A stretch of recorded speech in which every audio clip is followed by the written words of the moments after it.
"Here, son," God says, "your only son Isaac, whom you love. Go to the land of Moriah and offer him there as a burnt offering on one of the mountains that I will tell you about."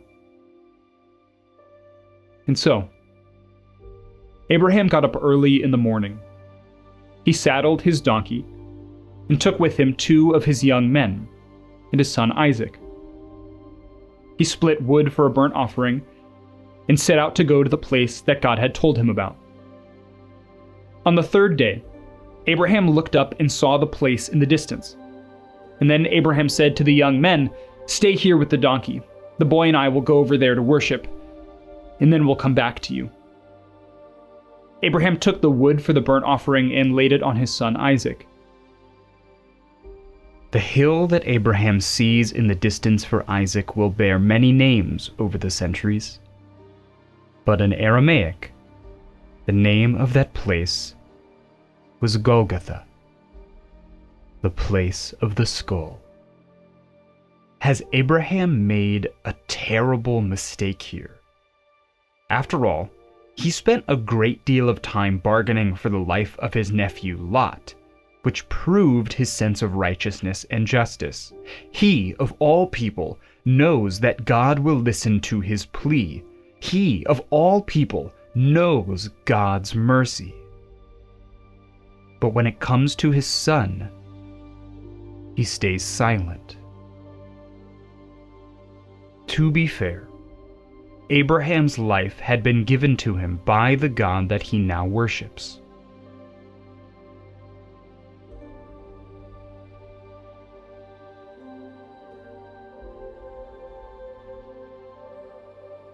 Will God's mercy fail?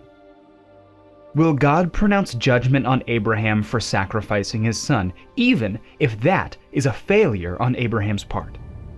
Will God pronounce judgment on Abraham for withholding his son, even if that's a failure on Abraham's part? The question to ask is this: will God's mercy fail for those he calls righteous? As Abraham lays his son, bound on the altar, his hand raises with a sharpened knife.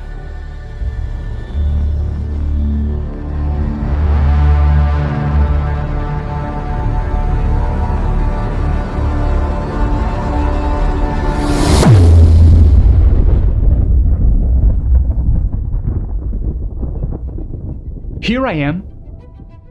And then he said, "Do not lay your hand on the boy. Don't do anything to him. For now I know that you respect me as a God above all other gods." Abraham looked up, and he saw a ram caught in the thicket by its horns. And so Abraham went and took the ram and offered it as a burnt offering in place of his son. And Abraham named that place, "The Lord Will Provide." Jehovah Jireh. So it is said, it will be provided on the Lord's mountain.